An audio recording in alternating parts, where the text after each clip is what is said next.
Bonjour à chacun et à chacune ce matin. Je suis heureuse de vous retrouver pour ce nouveau culte.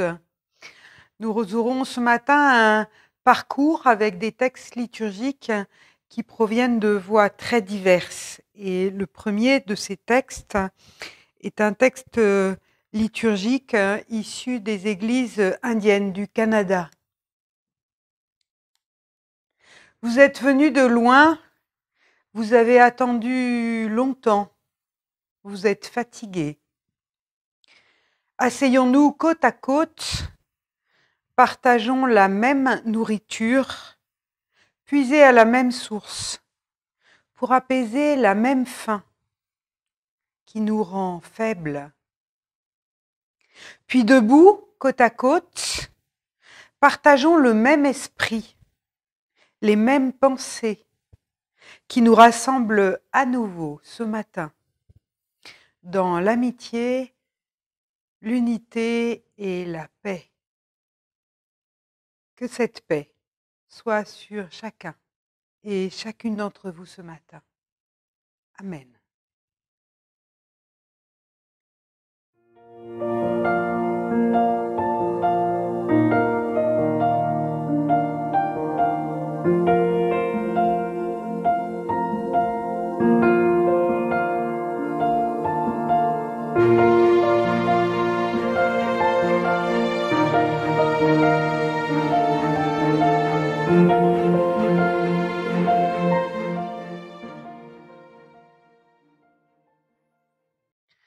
Je vous invite à la louange avec ce texte d'une sœur franciscaine. Ne crains pas quand Dieu appelle à quitter Our en Chaldée, à oublier la maison de ton père et à ne plus regarder en arrière. Mais ne crains pas non plus quand d'aventure il te confie au désert, quand sa parole pour toi se fait silence. Dieu est plus grand que ta prière. Ne crains pas quand Dieu appelle, quand il te cache au secret de sa tente et de tes cendres fait renaître la vie. Mais ne crains pas non plus quand il t'appelle au sommet de sa montagne, sur la crête de l'impossible, à sacrifier le fruit de sa promesse. Dieu est plus grand que son appel. Ne crains pas quand Dieu appelle à tendre la voile et à prendre le large, à tirer le filet de gros poissons, mais ne crains pas non plus quand aussitôt il te dit de tout laisser et que nu et les mains vides, tu recommences la pêche de nuit. Dieu est plus grand que sa mission. Ne crains pas quand Dieu appelle à annoncer aux frères la bonne nouvelle, quand il t'invite au partage fraternel, à la joie du don de tes dons. Mais ne crains pas non plus quand son amour demeure stérile et que pèse sur toi la solitude. Dieu est plus grand que notre cœur.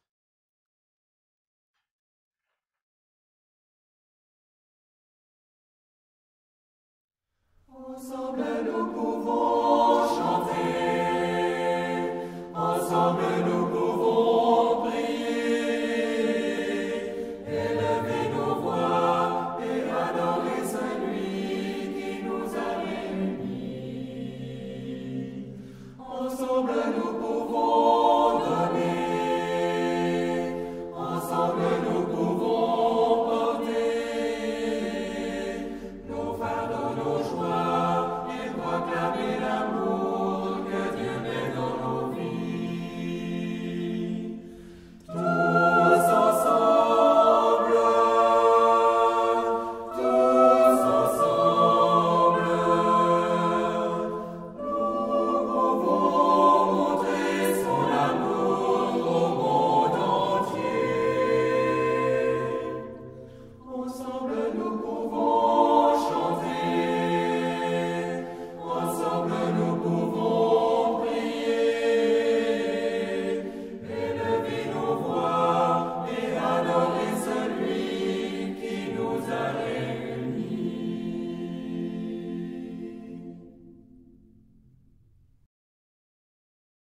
Je vous propose maintenant d'écouter un petit conte comme une fable.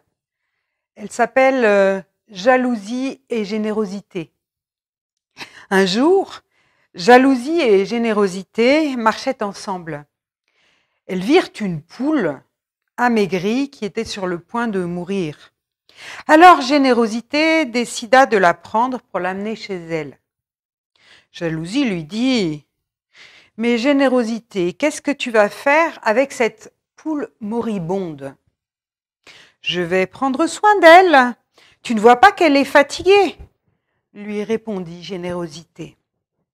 Quelques mois plus tard, jalousie venant rendre visite à générosité, voit dans sa maison un poulailler rempli de volailles de qualité. Elle lui dit « Mais où est-ce que tu as pu trouver toute cette belle volaille ? Tu te souviens de la poule moribonde dont tu ne me laissais pas prendre soin ? Oui, eh bien, c'est elle qui a produit tout cela. » Alors jalousie, gagnée par sa maladie, commence à envier générosité. À la sortie de la maison de générosité, elle rencontre des étrangers qui veulent faire étape dans le royaume. Alors elle leur indique la maison de générosité. Lorsque les invités sont arrivés chez Générosité, celle-ci les honora en tuant tous les poulets dont elle disposait. Les étrangers, contents de ce geste, lui donnèrent en remerciement 3 beaux moutons.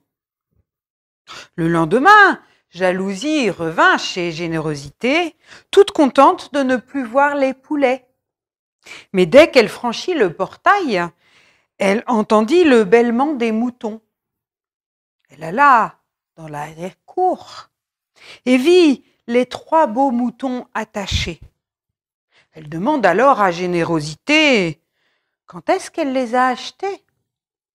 Générosité lui dit « Ce sont les étrangers que tu m'as recommandés qui me les ont donnés. » Jalousie, gagnée encore par sa maladie, alla voir le roi et lui dit « Majesté, Générosité est ton sujet, et tes sujets te doivent dévouement.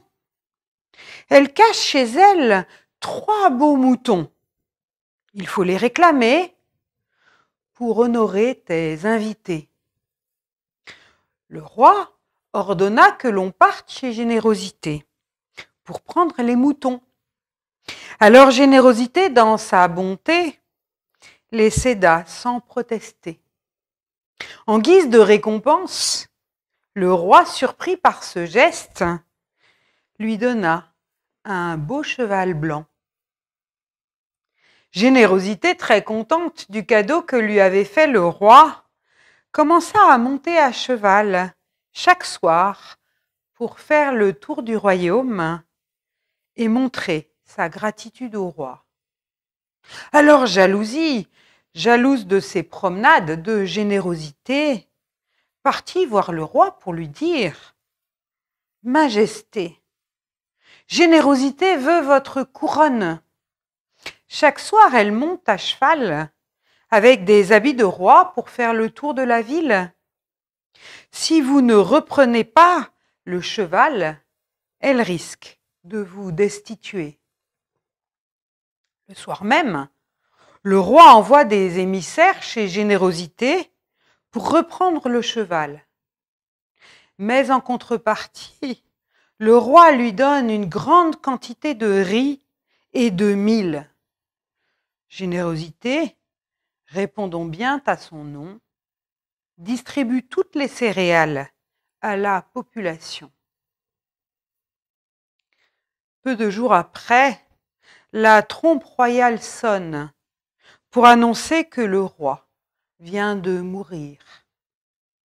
Après les obsèques, la population du royaume se réunit et les sages désignent Générosité comme nouveau roi.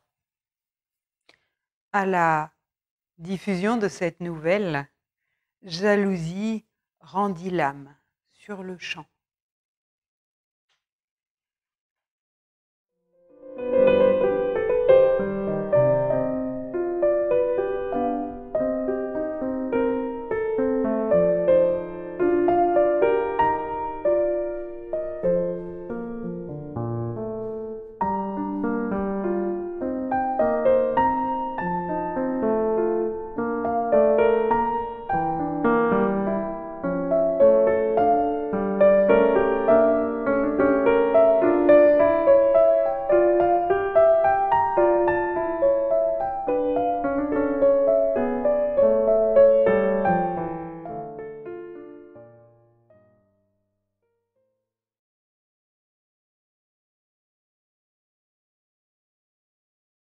Nous lisons tout d'abord dans le livre de l'Ecclésiaste, au chapitre 11, les versets 1 à 5.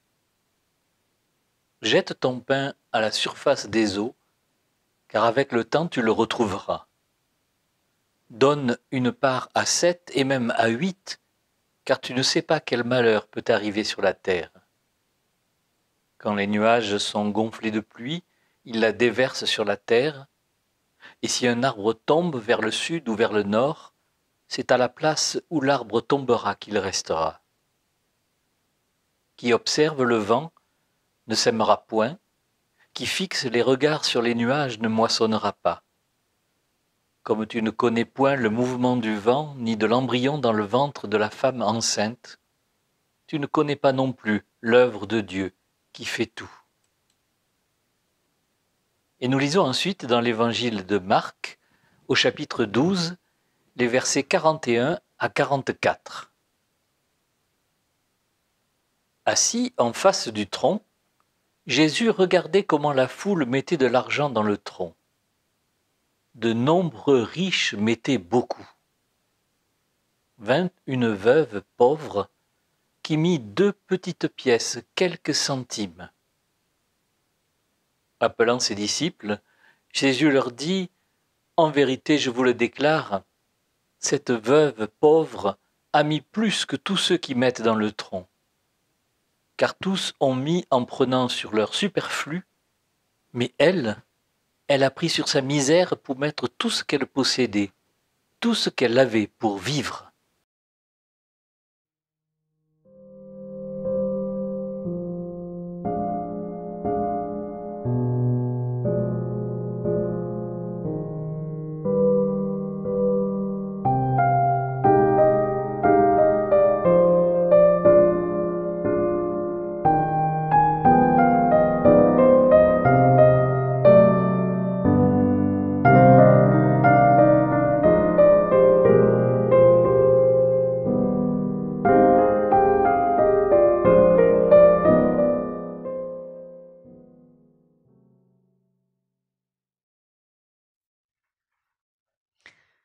La période de Noël dans laquelle nous allons bientôt entrer fait particulièrement appel à notre générosité.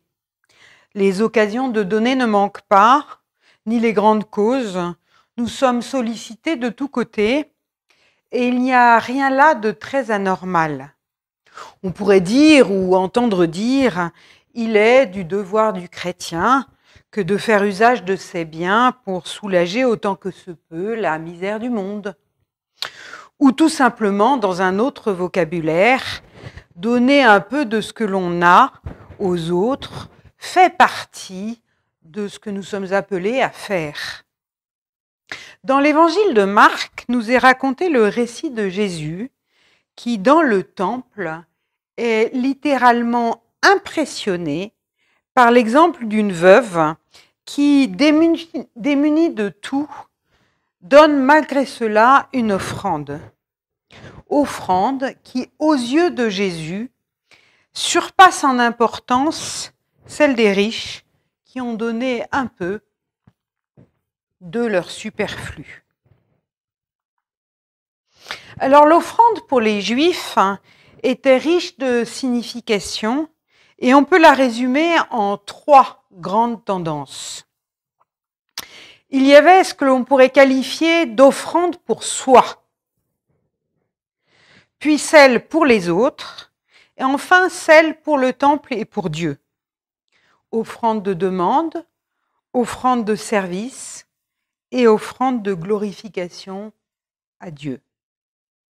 Les premières devaient comporter une demande précise.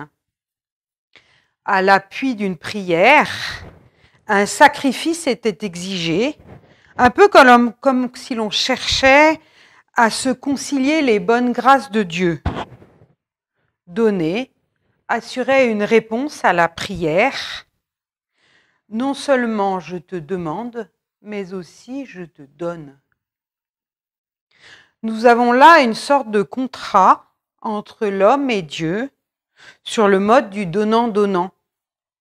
Je te donne pour que tu donnes. Le second type d'offrande, celle des services, était plus particulièrement destinée aux pauvres.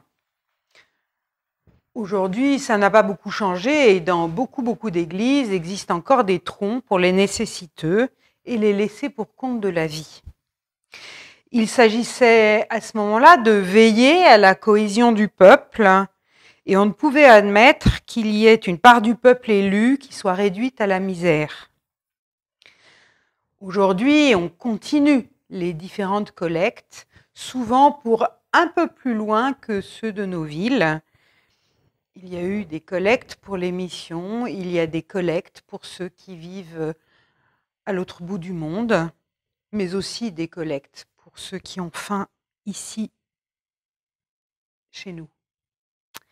Nous avons là, cette fois, une sorte de nouveau contrat entre les hommes. Je donne à Dieu un peu de mes biens pour qu'ils soient redistribués à ceux qui ont moins de chance que moi. En fait, ce n'est plus « je donne pour que tu donnes », c'est « je donne pour qu'il donne », pour que Dieu donne aux autres. Et puis le troisième type d'offrande, celle de glorification, se retrouve encore aujourd'hui, bien entendu. Beaucoup sont prêts à donner pour la réfection de leur temple ou de leur orgue. Cette même offrande servait aussi bien d'ailleurs à l'entretien du temple qu'à celui des Lévites, ceux qui étaient chargés d'assurer la liturgie, ou encore des prêtres. Aujourd'hui encore, cette offrande, notre offrande, paye les pasteurs, en tout cas dans une grande majorité du territoire français. C'est une autre sorte de contrat. Je donne pour que mon Dieu soit bien servi. Devant ces trois types de contrats, comment comprendre l'importance accordée par Jésus à l'offrande de la veuve? Car les deux petites pièces qu'elle a données ne pouvaient lui garantir qu'un petit exaucement, de même que ce ne pouvait être qu'une petite goutte d'eau dans l'océan des besoins des autres. Et puis, quelle piètre image de la grandeur de Dieu que ce quart-dessous. Et pourtant, Jésus nous dit qu'elle a mis bien plus que tous les riches qui passaient par là. Son offrande avait bien plus de valeur, de grandeur, et manifestait bien mieux la réalité de la gloire de Dieu. Car elle y a mis, nous dit le texte, tout ce qu'elle avait pour vivre. Toute sa vie, son bios, nous dit littéralement le texte grec. Alors si elle y a mis sa vie, que va-t-elle faire maintenant? Que peut-elle faire? Si elle n'a plus de vie, il ne lui reste qu'à mourir, maintenant qu'elle a tout donné. On ne nous dit pas si elle avait des enfants. En tout cas, ce qui est sûr, c'est qu'elle n'avait pas d'allocation veuvage, ni aucune autre ressource. Les veuves de l'époque étaient laissées à leur dénuement. Elle qui était déjà pauvre, s'appauvrit encore plus. La principale différence entre la veuve et les autres ne réside pas alors dans la somme qu'elle donne, mais dans l'intérêt. Tous les autres donnent parce qu'ils ont, d'une manière ou d'une autre, un intérêt à donner. Attention, s'il vous plaît, n'entendez pas le mot intérêt immédiatement de façon négative. Je ne crois pas qu'il faille entendre le mot intérêt immédiatement de façon négative. Ce n'est pas cela dont il s'agit. Ils sont tous et nous sommes tous dans la logique de l'un ou l'autre des contrats dont je parlais tout à l'heure, qu'ils donnent pour appuyer leurs prières, pour les pauvres ou pour Dieu, c'est finalement toujours du don. Mais c'est pour eux-mêmes qu'ils donnent d'une certaine façon, que nous donnons, parce que nous en avons besoin. Tout simplement parce que cela est important pour notre équilibre, et puis aussi parce que cela fait partie d'une bonne vie en société que d'être solidaire et de donner. Et cela est bon et cela est normal. Si Dieu n'a pas besoin de sacrifice, l'être humain, quant à lui, a besoin d'en faire et il a besoin de donner. Le don est source de plaisir pour celui qui peut donner. Et vous savez bien combien cela est frustrant quand on ne peut pas le faire, quand on n'a pas les moyens de donner alors que l'on aimerait bien. On aimerait pouvoir œuvrer pour une cause qui nous tient à cœur et on ne peut pas, faute de ressources.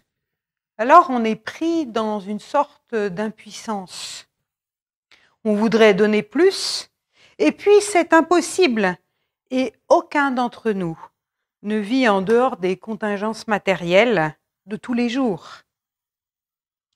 Cependant, celui qui donne un peu, même très peu, maîtrise sa vie. Peut-être que celui qui ne donne jamais rien perd en réalité tout contrôle sur les événements. Et notre petit conte de tout à l'heure nous disait cela avec humour. Le don, il enrichit celui qui donne. Voilà ce que je peux dire quand je parle d'intérêt qu'il y a à donner. Ce n'est pas toujours négatif de parler d'intérêt. Notre veuve, pour elle, à l'inverse, elle n'a justement pas intérêt à donner, car pour elle, c'est quasiment une question de vie ou de mort. C'est le terme bios, je vous rappelle, qui est dans le texte grec. Mais elle a laissé quand même dans le tronc son nécessaire. Alors, il ne lui reste plus qu'à mourir. Vous me direz qu'il est bien étrange que Jésus ait loué cette femme. Il aurait plutôt dû lui dire de garder ses piécettes car Dieu n'en a pas besoin. Les offrandes des riches, de ceux qui le peuvent, sont suffisantes. Elle aurait peut-être alors pu tenir encore un jour ou deux. Mais c'est justement parce qu'elle n'a plus rien à perdre qu'elle peut tout donner. Elle n'a rien à perdre, alors elle peut tout donner. En agissant ainsi, elle refuse quelque part la fatalité de son état, de sa misère, puisque de toute façon elle n'a plus rien. Alors autant en faire quelque chose. Et peut-être que c'est ainsi qu'elle retrouve la vraie liberté et la vraie dignité. Par son don, elle n'est plus une pauvre veuve, mais elle devient l'égale de celui qui donnerait toute sa fortune. Et rappelez-vous le jeune homme riche. Lui, il a reculé. Elle ose et elle donne tout. Elle elle sort enfin de la logique des contrats et des sacrifices volontaires. Et je crois que par son geste, elle nous dit deux choses, une sur nous et une sur Jésus. Sur nous d'abord. Elle nous invite, je crois, à sortir ou à tenter de sortir, peut-être de temps en temps, de la logique des contrats avec Dieu et avec les autres. Du genre, je vis chrétiennement pour qu'un jour Dieu me donne la vie éternelle. Ce sont des phrases que l'on entend. Il importe peu à Dieu, je crois, que nous soyons très savants, très pieux ou très généreux, mais il importe bien plus que nous tentions de vivre en toute simplicité ce que nous essayons de comprendre de l'Évangile gratuit et donné sans rien en échange. Nous n'avons pas à rechercher un quelconque intérêt dans notre vie de foi, mais peut-être, nous avons à essayer de vivre simplement ce que nous avons à vivre, alors bien sûr en donnant, parce que cela va de soi et parce que nous ne pouvons pas faire autrement. Quant au Christ, la veuve nous dit quelque chose de l'attitude de Jésus lui-même. 3 jours seulement après cet épisode, il va être crucifié. Et on ne peut pas lire ce texte sans avoir cela en tête. Nul doute qu'il a peut-être gardé le souvenir de cette femme et qu'il est mort comme elle. Lui aussi, d'une certaine façon, il a tout donné jusqu'à son dénuement le plus complet, et c'est les mains vides qu'il se donne. Sur le chemin de Golgotha, Jésus, il est comme la veuve, profondément triste, mais sans révolte, sans désir de revanche ni de vengeance, sans non plus être dans la logique du donnant-donnant. Je ne crois pas que Jésus s'est sacrifié, s'offrant comme victime à je ne sais quel Dieu avide de sang. Ça, c'était la loi du talion. Vie pour vie. Ce serait ce qu'on pourrait appeler la vie du Christ contre la vie des hommes, 100% le sang du Christ contre le sang des hommes. Dieu donnant, n'acceptant de sauver qu'à condition de la mort de son Fils. Ça, je crois que c'était l'ancienne loi, la loi du talion. Mais le temps de Jésus, ou le temps dans lequel nous sommes, c'est le temps de l'Évangile. Et ce n'est plus le temps du sacrifice, c'est le temps du dénuement. Et c'est de ce dénuement-là qu'il est question à Golgotha, de cet abandon complet de soi qu'a accepté Jésus. Je crois qu'on ne peut plus présenter la mort de Jésus comme un sacrifice nécessaire à notre pardon. Comment le faire devant la croix dressée sur laquelle est cloué celui-là même qui a annoncé un pardon sans violence?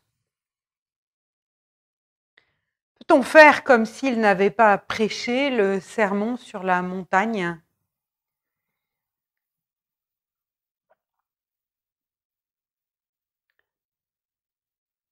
Il a prêché l'autre joue tendue. Et ce n'est pas la même chose qu'un Dieu donnant. Alors, il faut se souvenir encore et encore de cette vieille dame qui a donné toute sa vie. Quelques jours après, Jésus est mort comme elle. Lui aussi, il a tout donné jusqu'à son dénuement. Il est venu les mains vides, il n'a rien gardé. Et c'est cette tragique offrande du dénuement qui sonne la fin de cette logique du donnant-donnant, de la logique sacrificielle. Alors on pourrait dire, je peux dire moi aujourd'hui, mais chacun est libre de le dire autrement. Jésus, il n'est pas mort comme l'agneau sacrifié du temple, mais comme cette veuve anonyme du temple, épuisée de n'avoir plus rien à vivre, rien à offrir, peut-être rien d'autre que rien.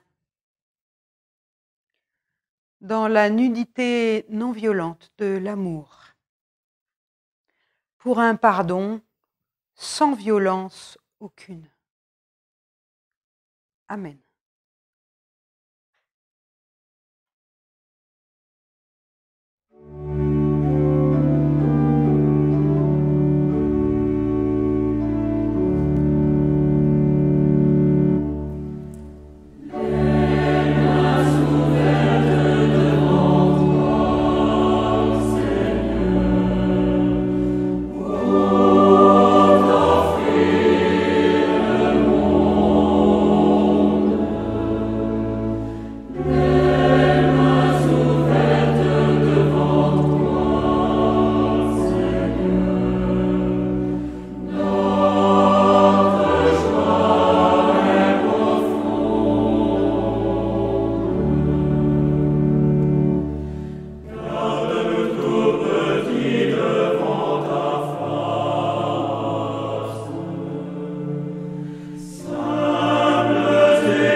Je vous invite à la prière avec cette réécriture du Notre Père. Que ton nom retentisse si fort sur notre terre que nous reconnaissions ta présence parmi nous. Que ton règne d'amour et de joie vienne réchauffer tes enfants pour déloger l'angoisse, la souffrance et la division. Que ta volonté qui s'est manifestée par le Christ se fasse aussi au travers de nos efforts de justice, de partage et de paix. Donne-nous aujourd'hui notre pain, notre part d'affection et de tendresse, notre part de force pour vivre et répandre ton évangile. Pardonne-nous nos offenses, comme nous essayons aussi de pardonner les offenses de ceux qui nous blessent, nous ignorent ou ne savent pas comment aimer. Ne nous soumets pas à la tentation du refus, de la passivité, de la facilité ou de l'évasion, mais délivre-nous du mal qui est présent dans le monde et dans nos vies aussi. Car c'est à toi qu'appartiennent le règne, la puissance et la gloire pour les siècles des siècles. Amen.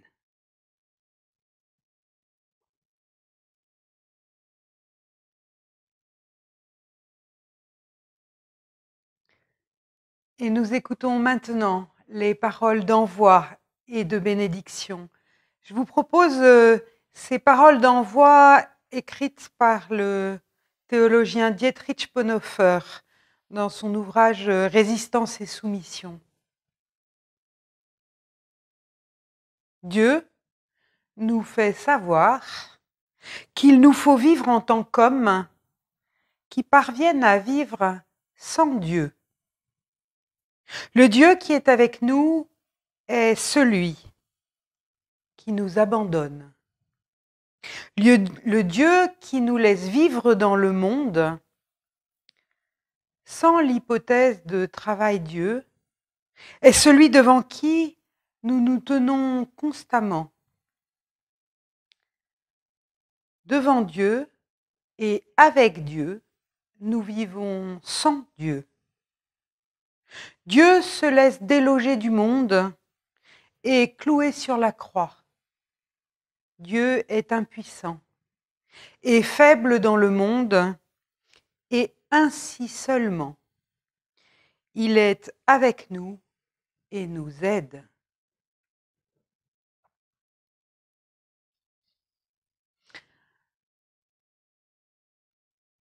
Le Dieu de la vie nous donne la vie en plénitude.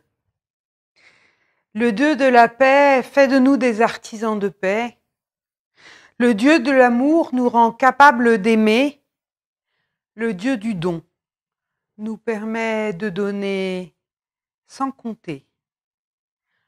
Dieu nous bénit et nous garde. Il nous accompagne chaque jour. Allons dans sa paix. Amen.